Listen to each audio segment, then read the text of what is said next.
오늘 우리에게 주시는 하나님의 말씀은 시편 17편 10절에서 12절까지의 말씀입니다. 그들의 몸뚱이는 기름기가 번드르르 흐르고 그들의 입은 오만으로 가득 차 있습니다. 마침내 그들이 나를 뒤따라와 에워싸고 이 몸을 땅바닥에 메어치려고 노려봅니다. 그들은 찢을 것을 찾는 사자와 같고 숨어서 먹이를 노리는 기운센 사자와도 같습니다. 아멘. 네, 오늘 우리가 읽은 이 말씀은 다윗의 기도 중에 들어있는데, 다윗의 기도 가운데 이 다윗 자신에게 해당하는 것도 있고요. 예언적인 그런 기도를 하는 것도 있습니다. 그래서 우리가 어제 살펴봤던 그런 사악한 자들, 자기를 죽이려고 그렇게 음해하는 그런 자들, 그런 자들로부터 지키시고, 그리고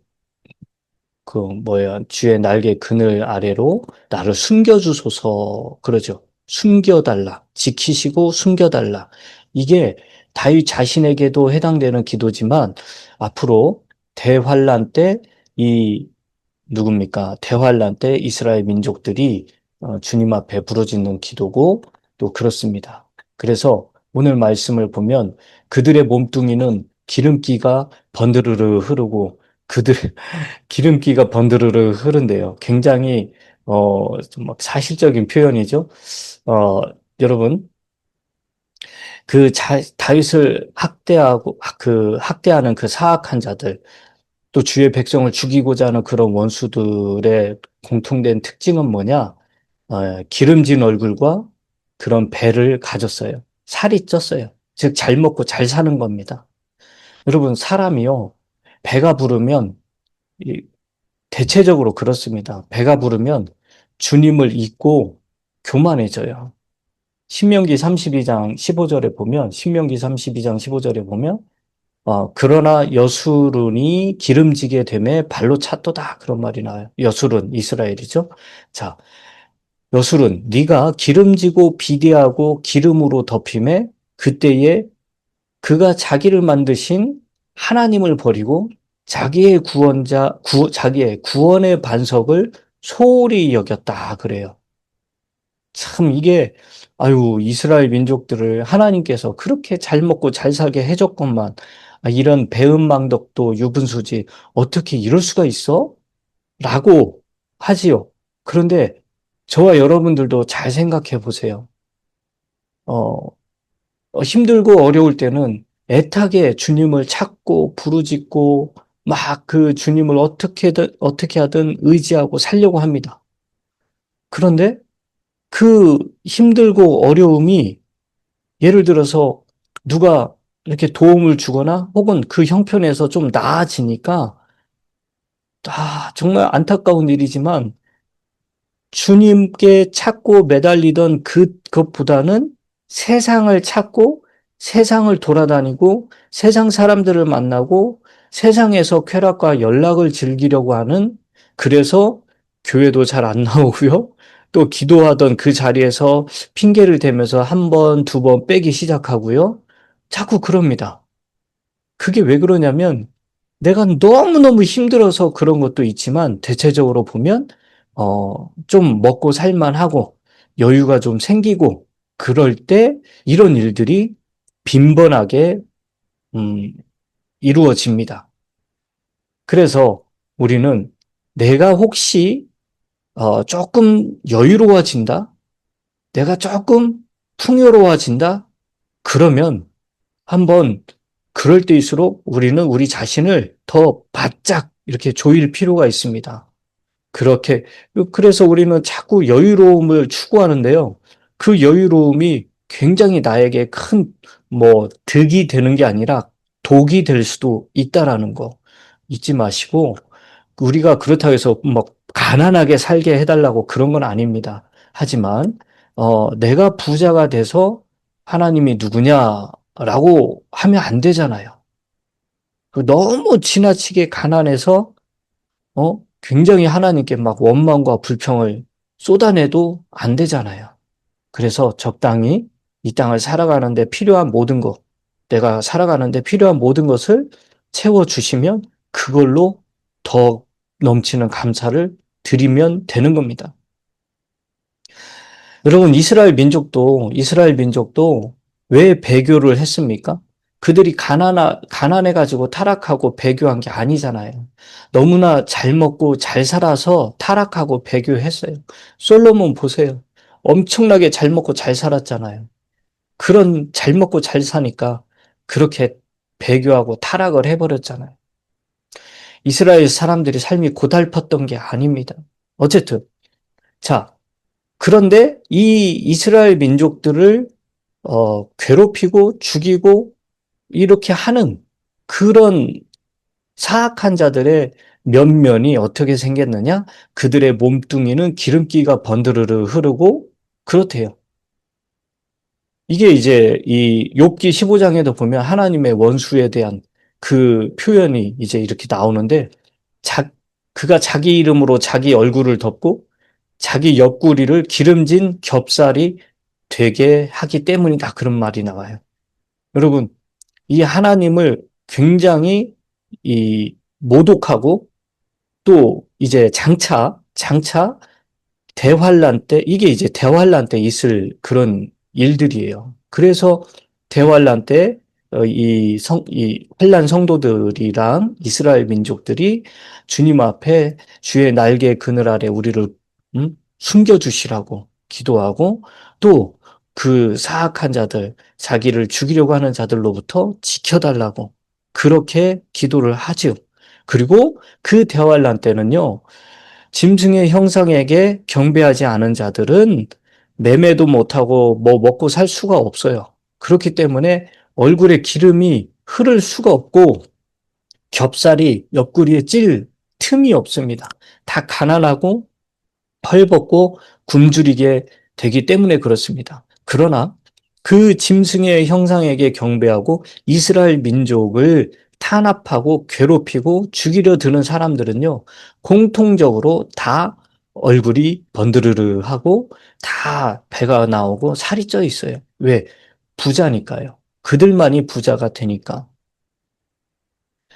자, 그리고 그들의 입은 오만으로 가득 차 있다. 교만으로 가득 차 있다. 여러분, 여기에서 이 그들의 입이 교만으로 가득 차 있는 건 뭐냐면 신성 모독하는 말을 한다는 거예요. 여러분, 그 당시에 대환란 때 지금도 그래요. 지금도 교만한 사람들 특징이 뭔지 아세요? 성경 말씀, 하나님, 예수 그리스도가 하나님이라는 거. 그거요? 오늘날 기독교 욕을 얼마나 많이 하는지 몰라요. 성경을 무시하고요. 하나님을 굉장히 그런 하나님은 없다고 그러면서 그런 하나님은 죽었다. 그러면서 아주 신성 모독하는 발언을 입에 달고 삽니다. 아무렇지도 않게 내뱉고 살아요. 그런데 대환란 시대가 되면 더 합니다. 왜 그러냐면 용이 있죠? 그 마귀 사탄 용은 그 짐승과 또 거짓 말을 대언자들 그런 자들에게 신성 모독하는 말을 막 넣어줘요. 그래서 계시록 13장에 보면 그들이 아주 신성 모독하는 말 그리고 42달 동안 그런 말을 지속할 그런 권능을 줘가지고요. 그들이 입을 벌려서 하나님을 대적하고 막 모독하고 그분의 이름과 그분의 그 하늘의 성막과 또 하늘에 거하는 자들을 다 모독해요. 엄청난 모독을 합니다. 이게 입술에 교만이 가득한 자들이 하는 행태예요. 여러분, 우리 주변에 이런 사람들이 얼마나 많은지 몰라요. 여러분, 그 하나님을 저주하는 그 미국의 욕도 있잖아요. 무시무시합니다. 그 약 먹은 사람들, 길거리에서 제정신이 아닌 사람들, 그 사람들 소리 고래고래 지르면서 하는 그 욕 중에 대부분이 그 하나님을 앞에 놓고 뒤에다 욕을 하는 그 욕이 그냥 입에 가득 차 있어요. 그래서 대환란 때도 마찬가지입니다. 대환란 때도 사람들이 마귀의 영에 사로잡혀 있기 때문에 지금 길거리에서 홈레스들이나 마약에 중독돼 가지고 제정신이 아닌 사람들이 막 소리소리 고래고래 지르면서 욕하는 그 모습하고 똑같아요. 그렇게 하나님을 모독합니다. 욕을 막막 합니다. 사람들이요, 하나님이 쏟아부은 그 재앙으로 말미암아 엄청난 하나님의 그 진노로 말미암아 그들이 고통을 당하고 아픔을 겪고 굉장히 극심한 어려움 가운데 있으면서도 하나님 앞에 회개하고 돌아서는 게 아니라 그 재앙과 고통을 받으면서 회개하는 대신 하늘의 하나님을 엄청나게 모독을 해요. 여러분, 저와 여러분들도 가만히 잘 보세요. 내가 잘 먹고 잘 살게 되고 그러면요, 스멀스멀 올라오는 게 바로 뭐냐? 교만이 올라옵니다. 교만이 올라오면 하나님의 순수한 그 말씀을 사모하고 그 말씀을 지키려고 하고 그 말씀을 마음에 새기려고 하는 그것보다는 이거 꼭 내가 꼭 이 말씀을 지켜야 되나? 내가 꼭 뭐 이 말씀대로 살아야 되나? 또는 뭐 내가 이 말씀 좀 안 지킨다고 하나님이 바로 직결 심판하시는 것도 아닌데 뭐 하면서 자꾸 말씀을 내 안에 넣기를 거부하고 내 입으로는 은근슬쩍 믿음에서 떠난 말들을 하나씩 둘씩 꺼내기 시작합니다. 여러분, 이때가 가장 위험한 때입니다. 그래서 우리는 항상 그런 나 자신을 부지런히 살펴야 됩니다. 살펴야 돼요. 그리고 목사도 마찬가지죠. 목사도 부지런히 살펴야 되는 게 바로 뭐냐? 성도들의 상태예요. 그래서 제가 항상 우리 성도님들을 와치하고 있는 것 중에 하나가 왜 그러냐면 여러분들의 그 면면을 계속 살펴야 제가 영적으로 필요한 말씀들을 여러분들에게 공급할 수 있는 겁니다. 자, 그래서 11절에 보면 마침내 그들이 나를 뒤따라와 에워싸고 이 몸을 땅바닥에 메어 치려고 노려봅니다. 그래요. 여러분, 이게 꼭 사자가 사냥하는 모습하고 똑같잖아요. 그렇죠? 그리고 마침내 그들이 나를 뒤따라와 에워싼다. 여러분, 예루살렘이 에워싸인 적이 있지요. 그렇죠? 언제입니까? 뭐, 그, 아시리아의 사네립, 또 바벨론의 느부갓네살, 그리고 로마의 타이투스 장군, 이런 포위가 있었어요. 그리고 망했습니다. 그런데 또 다시 이스라엘이 1947년 독립을 했죠. 그래서 또 예루살렘이 또 지금 있지요. 그런데 이제 맨 마지막의 사건은 계시록 16장에 기록이 돼 있어요. 그래서 아마겟돈 전쟁이 일어나는 거죠. 어마어마한 그 숫자들이 모여서 그 우리 예루살렘을 에워쌉니다. 여러분 잘 보세요. 지금도 예루살렘은요, 진정한 이스라엘의 땅이 아니잖아요. 로마의 지배를 받았을 때, 타이투스 장군에 의해서 로마의 지배를 받았을 때, 결국에 그 예루살렘은 로마 캐톨릭의 성지가 되고, 그 이후에 그 사산 왕조, 그래서 페르시아 그 계열로 가다가 이집, 이슬람의 성지가 되고, 그리고 1500 몇 년에 그 오스만 투르크 제국에 의해서 또 함락이 되고, 또 제1차 세계대전에 영국에 의해서 또 함락이 되고, 그러면서 예루살렘은 계속해서 침략을 받고 공격을 받고 그렇습니다. 근데 이제 마지막으로 언제 그렇게 또 그 에워싸움을 당하느냐? 바로 아마겟돈 전쟁 때 그렇습니다. 그때는 하나님께서 완전히 싹 주변에 그 민족들을 쓸어버리죠.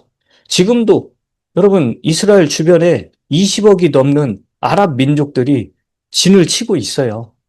이란도 보세요. 지금 그 이스라엘을 지구상에서 없애버리는 게 그 나라가 존재하는 목적이라고 그러잖아요.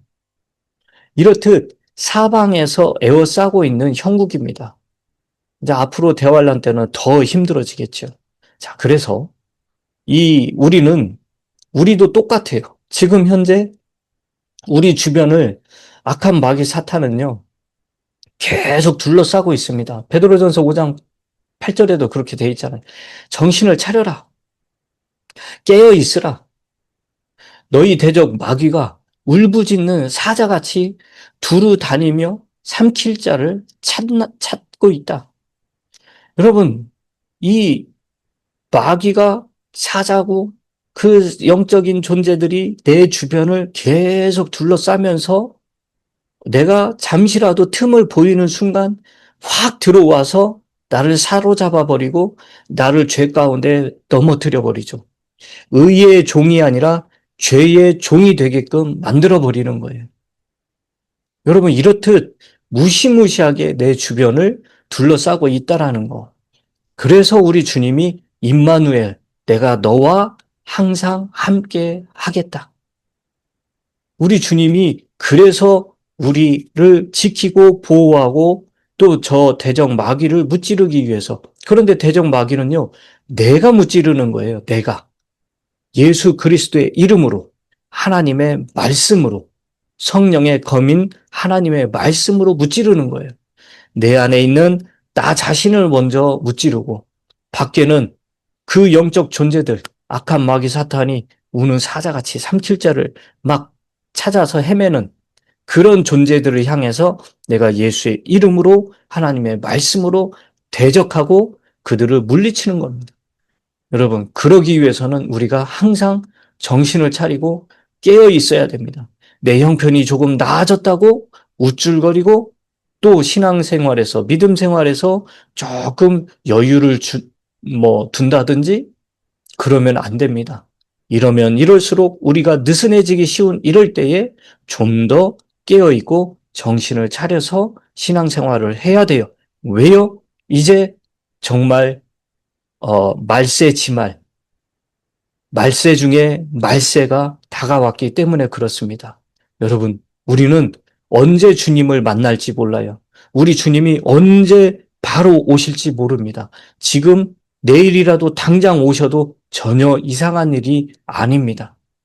이럴 때일수록 우리가 더욱더 정신을 바짝 차리고 깨어서 우리 하나님, 우리 주 예수 그리스도를 부르짖고 그분의 못자국난 손길을 꼭 붙잡고 그 손을 의지하고 그래서 그 주님께 영광을 올려드리고 나는 주님 만날 날을 주님을 만날 준비를 차근차근 잘 하시는 그런 저와 여러분들이 되시길 주님의 이름으로 축원합니다.